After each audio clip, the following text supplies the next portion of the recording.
Welcome back to the channel, everybody. We're going to do a quick review of this Marvel Legends 80 Years Thor. Now, a lot of thought went into a Thor character. A lot of thoughts going into like which Thor I want to keep in my collection. I do have this Thor double pack that I picked up at a secondhand store, and it was fairly inexpensive. And really, I got this one for the Lady Sif. It comes with the bonus of having the Chris Hemsworth movie version of the Thor, but because I'm a little bit of a comic book guy, you can see my Mondo Marvel Tales cover. This Thor right here is the Thor that I remember from the comics, not Chris Hemsworth, unfortunately. I might be like getting rid of some of my Marvel cinematic figures and replacing them with the comic book versions of them. It's going to be tough because there are some of the Marvel cinematic figures that I really like.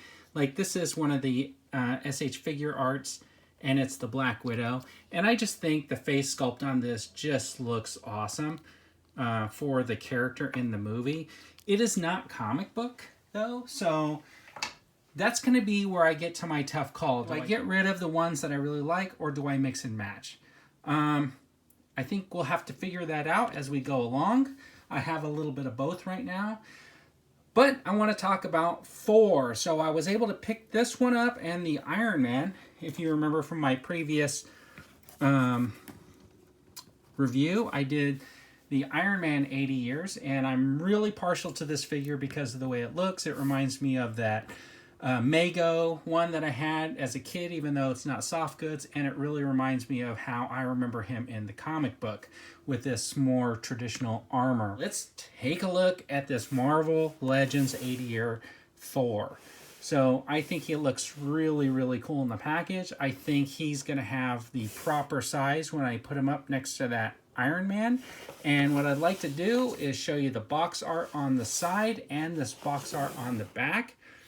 You know, he's from Asgard, and he's the god of thunder. So let's open this up and take a look at the figure. Okay, so we got the figure out of the box, and the first thing I want to do is just have him standing up here next to Iron Man. And you can see there's a good scaling difference between their sizes. And Thor actually looks appropriate next to Iron Man, which I think is really awesome. Yeah. Now, he does come with an extra hand, one extra hand, and it's a fist.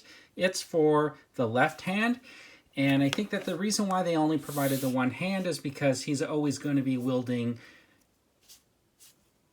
the hammer in his right. So the hammer comes with some pretty good detail. It's got the writing inscription on one side. It's got some tattered and torn scarring on there, like it's seen a lot of battle, and it's got this nice detail in the top to show how it's kind of welded into the handle. And the handle has like this nice wrapping on it, which gives it some nice texture. And it has this little piece here, which is the strap. So let's take a closer look at the Thor. So the first thing I think of when I see this Thor in this helmet is the comic books of the day. And I think that the head sculpt looks fairly decent.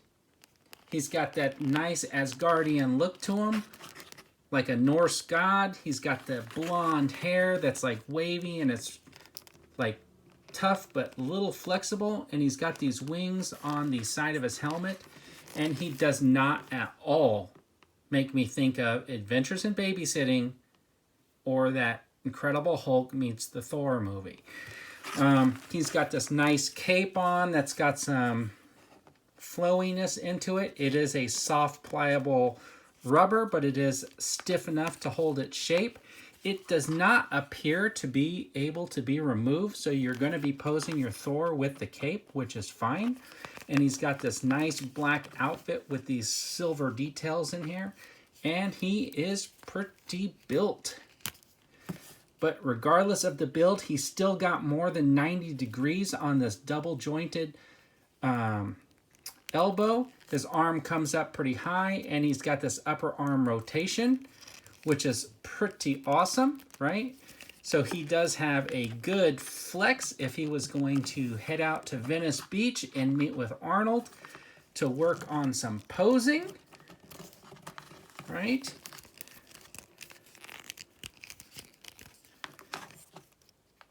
I don't know. Maybe I didn't get that pose right. He's got this upper body forward and backwards, which gives him some movement there. He's got a waist movement right below the belt. He's got the hip movement, which gives him some movement up and back, but not too much. He's got that upper leg movement, and he's got a double jointed knee, which gives him a little bit more than 90 degrees, but of course his gigantic calf gets in the way of that moving too much. He also has this upper movement in the boot, which is nicely hidden by these straps. And then he's got the lower joint in the foot. So he's going to have some really, really good posability, which I think will be awesome. I hope you like this quick little review of Thor, the God of Thunder. He's going to go up there with the rest of my Avengers as I start putting my team together. I'm not sure if I'm going to go completely comic book or if I'm going to go, but I'm definitely not going totally cinematic. And I won't be having both, that's for sure, because that's just way too many figures for my shelves. So for now, I got Thor and Iron Man.